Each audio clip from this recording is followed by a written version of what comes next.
You're playing the part of Jeannie Seeley today, aren't you? I guess I am. I saw her last night at the Opry. Well, So she's great to be here. usually sitting here next to me giving me a hard time. You gonna give me a hard time? I'll think about that, yes. I think. I sat down and she looked up at me and she said, I've got some good stuff for you today. So, of course, this is Rhonda Vincent. Beautiful, beautiful dress. Thank you. Yeah, beautiful lady, as always. Now, you grew up in a large family. Tell me about Christmas. Well, I don't think there's a holiday that my mother loves any more than Christmas. So she always did everything. She had, and I don't know if they have those still, a Christmas club fund. And when, early on, before we traveled as a living, she worked at the shoe factory there in the Floorshine Shoes in Kirksville. And every week she would go by the Bank of Kirksville, and put in money in the Christmas club because it was so important to her. That was what she loved more than anything. And I remember when she would cash in that about November 15th, I think, she would cash in and get that money. Basically, it was just a savings account. And I was thinking today, we were talking about they were talking about bringing their purse on the set or what we do with that today.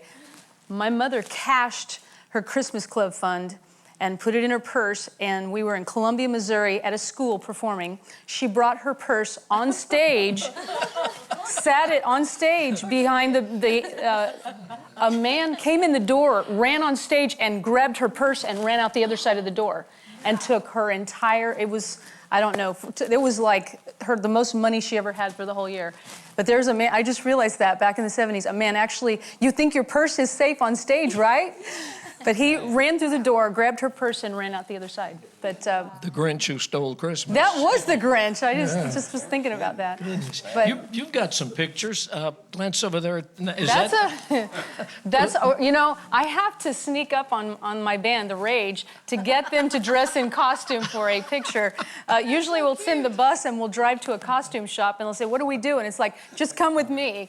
And so we'll run in and get costumes. But that's the latest one, I guess. There's a Christmas card that I sent out to our fan club once.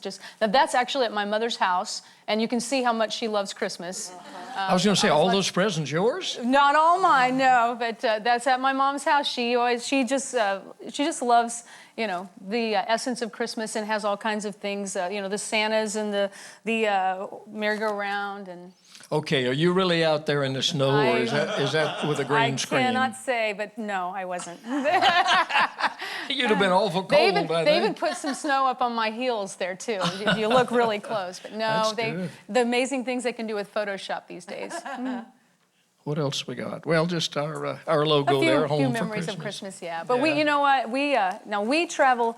I don't know anybody who travels any more than the Oak Ridge Boys travel. But instead of doing a Christmas tour, we take off the entire month of December. So it's the one time a year that we are home. And I think I heard the Isaacs talking about, when you were home. But we take off that time of the year and always love being home for Christmas and with our families. Well, I think the song you're going to sing has to do with that, doesn't it? Something about Christmas at home. And this song, it's a song that I wrote. I was asked to do a Christmas song for the Special Olympics. This was for a special CD that CMT did many years ago.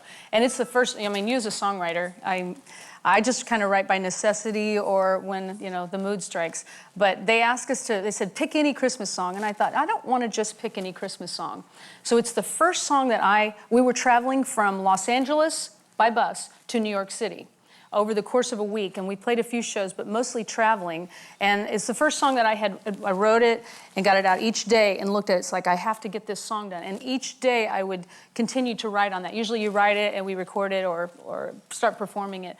But do you do that? Yeah, sometimes, yeah. Do you write the song, put it away, and then what's your timeline? Like, when do you know when you're going to write more on that or when the mood strikes? Yeah, it varies. I've written songs over a long periods of time. I've taken, 2 or 3 years to write a song. Oh, wow. Yeah, and then sometimes they just come out and right.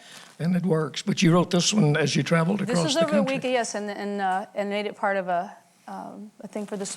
It would benefit the Special Olympics. That's wonderful. We'll share it with us. I would love to. Right. And it's all the essence of what Christmas means to me and being home, called Christmas Time at Home.